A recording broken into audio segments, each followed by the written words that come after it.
This is lecture 29, and we're going to continue on with our examination of sleep and some sleep disorders and understand a little bit more about the mechanisms that are involved in sleep. So let's take a look at this basics of the EEG machine, and I think that in the method section we talked a little bit about this, but I want to give you a few reminders because we will be talking about electrical brainwave activity as it relates to sleep. Once again, here you see an individual with scalp electrodes. Each one of those electrodes leads into these amplifiers that you see here and here. Each signal, each electrode, the electrical signal that comes from it is enhanced by these amplifiers. And each electrode corresponds to an ink pen that's going to be moving on this EEG machine. And the pen is going to deflect whenever there's a change in the current that is being measured from the scalp of the individual. So it makes a mark on a paper that's continuously moving, advancing on a printer, as you see here. And this is what it looks like. This is sample EEG from 8 different scalp electrodes. Okay, so taking a look at the scalp again, and those electrodes that have been placed there, again, fed into this machine. Each one corresponds to a pen here that's going to deflect when there's a current change, and this is the result of what you see. Typical EEG patterns and their psychological correlates that's viewed on the upper left here. This is the pattern that you would see in a person who's aroused, and most notably these are brain waves that are low in amplitude. That is, they don't deflect very far away from a straight line that we would pass through here. Likewise, there are many deflections that are occurring, but they are low amplitude. So this is a high frequency, low amplitude brain wave. Here's an individual who is relaxed. This is the brain wave of an individual here showing a lot of alpha waves. These two are alpha waves that you see here. They're just a little bit lower in their magnitude than what you see here. So a person now who is asleep, we tend to see a lot less alpha. We begin to see what are called delta waves. Delta waves are characterized by relatively low frequency but high amplitude brain waves, as you see right here. Okay, so notice the deflections that occur from this straight line that we draw through here. And in deep sleep, again, this is almost entirely delta that you see here, these very low frequency, high amplitude brain waves.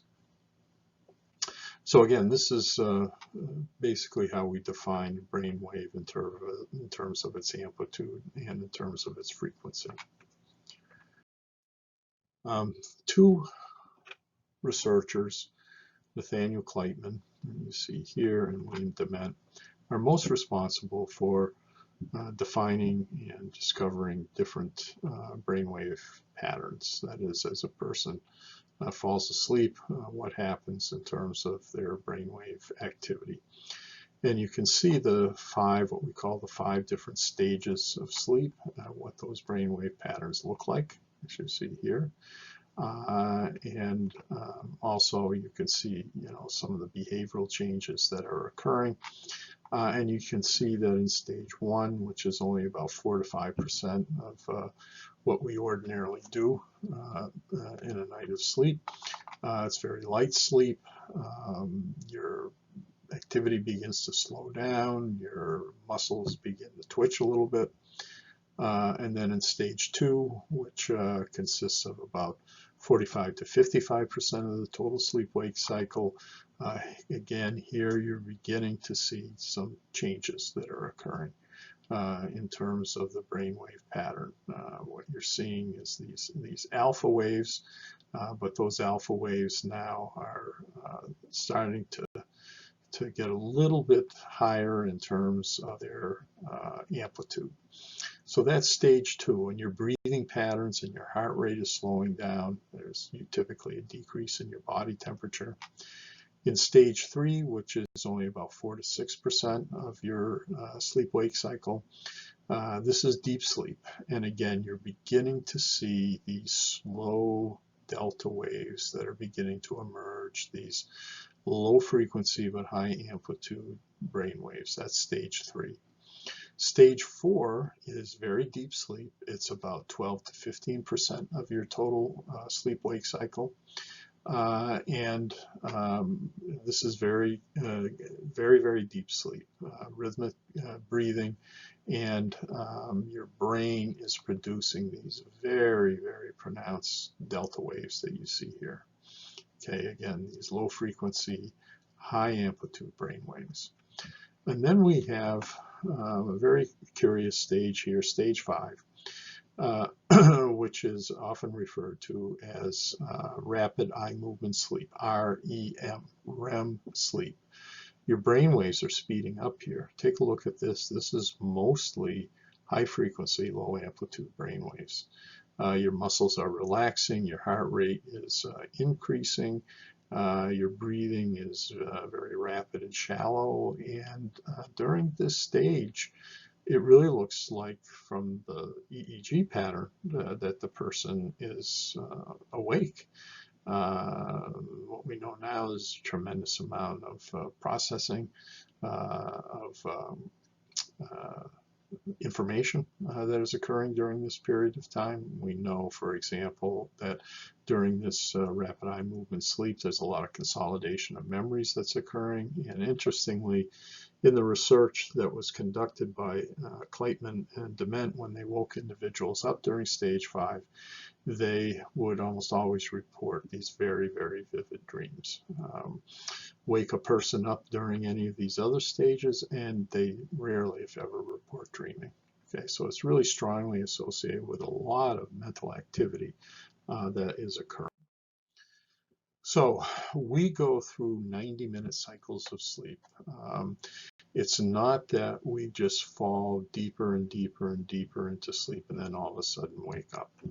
That's not how our typical sleep-wake cycles go. Instead, it's these 90-minute cycles. You go through sleep, stage 1, 2, 3, and 4, then you return through 3 and 2, typically to REM sleep, rapid eye movement sleep. So in these 90-minute cycles, about 60 minutes are spent in non-REM sleep, and 30 minutes are spent in this REM sleep. So again, this is very characteristic of sleep, and what you see, again, these 90-minute cycles which repeat themselves. Again, here's what is happening in terms of your EEG and your sleep and your eye movements. The blue line is, in this case, this is the EEG pattern, right? Here's the EEG pattern here, here, and here. And the red line that you see here is eye movements, okay? Again, this sweeping that occurs of your eyeball going back and forth, back and forth, back and forth. The bottom line is simply a time marker. Okay, so again, here's what it looks like when you're relaxed and asleep. You're getting these very high frequency brain waves that you see here. This is stage 1 sleep now, where you're getting very high frequency, lower amplitude brain waves. This is again, this is stage 1 sleep. This is stage 2 sleep that you see right here. Again, you're getting what are called sleep spindles, like what you see right here. Okay, and again, very little in terms of eye movement. And then stage 3 sleep, again, you're beginning to see more delta here interspersed. Again, very few eye movement. In stage 4, you're getting a little bit more eye movement that is occurring. You're getting mostly delta waves.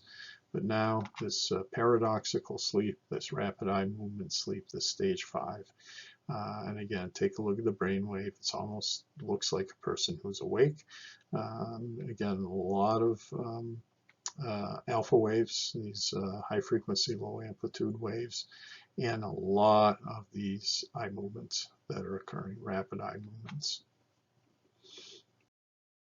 So REM deprivation, what happens if we're deprived of REM sleep? Well, here's one way in which it's done with experimental animals. This is a rat that's been placed in a large tub of water and is standing on top of an inverted flower pot. Rats hate water. So what happens is they'll stay up on this flower pot, and when they fall asleep, they fall into the water, and then they climb back up on this inverted flower pot. And this is experimental procedure that is done in order to deprive an experimental animal of rapid eye movement sleep. Indeed, almost all mammals show these this stage of sleep that we call rapid eye movement sleep. What happens then when you're deprived of REM sleep is you try to make it up whenever you can. On the next night of sleep, you engage in more rapid eye movement sleep. There are behavioral changes that occur when you're deprived of rapid eye movement sleep. There's hyperphagia, there's hypersexuality, there's attentional problems, there's memory problems that occur. Increased time spent in REM. Again, when you're no longer deprived of REM sleep, you try to make up what you've lost. Hence, you engage in more rapid eye movement sleep. Subjects that are deprived of REM sleep on, let's say, 4 to 7 nights will increase their REM by as much as 50% when they're allowed to then freely engage in REM sleep. Again, they're no longer REM deprived. Again, they try to make up what they have lost. The brain mechanisms of sleep and our circadian rhythms, the suprachiasmatic nucleus that you see right here is one of the major controlling areas of the brain for sleep.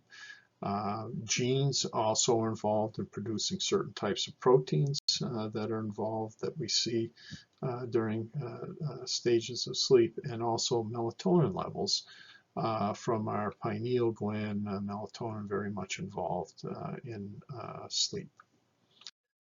So the SCN regulates our waking and sleeping in 2 fundamental ways.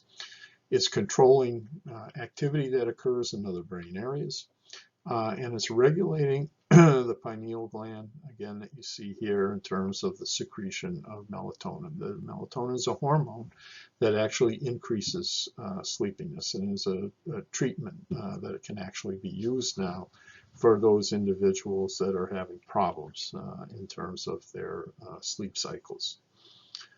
The major neurotransmitter pathways that are involved in sleep, take a look at this figure that you see here.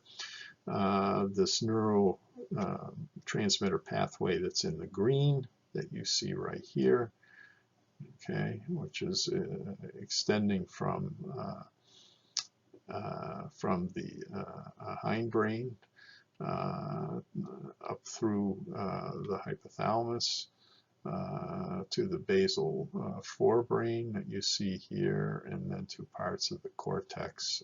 This is an excitatory pathway, principally acetylcholine and histamine. The red, in contrast, represents pathways that are inhibitory. So again, take a look at this, take a look at where this is going.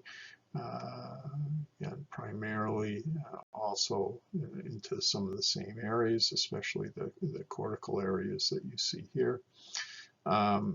This is GABA and serotonin principally. So these are the major neurotransmitter pathways in sleep. And again, there's an excitatory pathway, acetylcholine and histamine, and an inhibitory pathway, GABA and serotonin. So sleep disorders, there's a number of them that we could talk about, but I think that the one that certainly affects the most people is what we refer to as sleep apnea. So that's what we're going to devote some attention to. Things like insomnia, narcolepsy, periodic limb movement disorder, REM behavior disorder. These occur at much less frequency than does sleep apnea.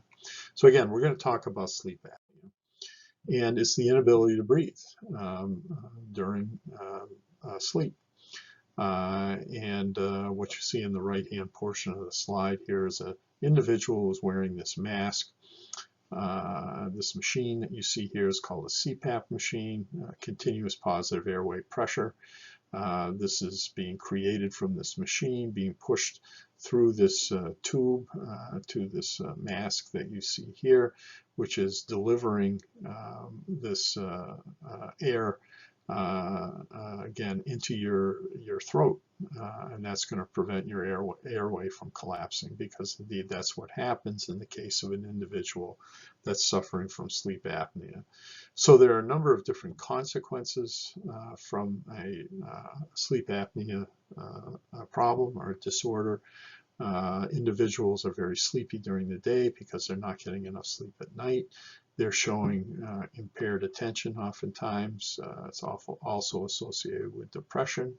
It's associated with heart problems, cognitive impairment. A lot of this is due to the fact that individuals that are suffering from sleep apnea simply aren't getting enough oxygen.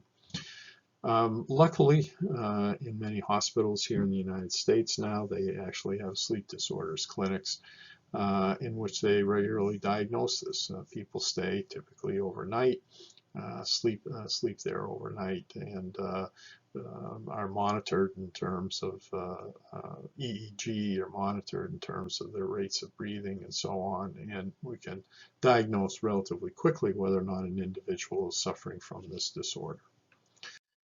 This shows sleep apnea, what we call OSA, obstructive sleep apnea. And again, about 84% of the cases of sleep apnea are obstructive OSA sleep apnea. About 12 million people a year in the United States suffer from this particular disorder. So we see a normal air pathway right here. Okay, here's the palate. Here's the tongue. Here's what's called the uvula right here, and the epiglottis that you see right here. So here's the air that is easily passing through the upper airway and flows into the lungs relatively swiftly. In the case of an OSA individual, take a look at this same area that you see right here, and you can see that the uvula now is closing down this pathway. And that's when you get snoring, and that's when you get these pauses in breathing. So again, this upper airway is collapsing.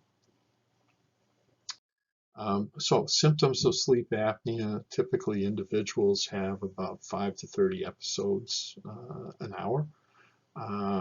They pause for several seconds, sometimes several minutes. And when they pause, carbon dioxide is building up in their brain. And the brain eventually signals the individual to wake up and breathe in more air. So these CPAP machines then are very effective in terms of helping individuals that suffer from this disorder, because now we're having air that's being forced into the airway and is allowing oxygen to get to the brain. So the causes of sleep apnea, this is something that's really unclear. There does seem to be a genetic basis for it, and that tends to run in families. There may be an underlying hormonal disorder that is oftentimes reflected in the gender differences that we see, where many more males experience this than females. And it's often also seen in females during menopause. So that too is associated with a very pronounced change that's occurring in terms of hormones.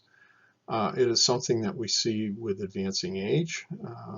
Typically in the 5th, 6th, and 7th decade of life is when it's first diagnosed, but it can occur much earlier than that in individuals that are in their 20s or 30s. You get deterioration of the brain mechanisms that are controlling breathing, and a huge risk factor also is obesity. So those are some of the causes of this particular sleep disorder. So our conclusions then, when we explore sleep and we explore the biology of it and some of the sleep disorders, is that it's an essential requirement for living in the same way in which eating is, in the same way in which exercise is. Sleep is absolutely essential for living. So that kind of wraps up this area of sleep, and we'll be moving on in our future lectures to take a look at basic motivational processes, and then ultimately into the area of behavior disorders.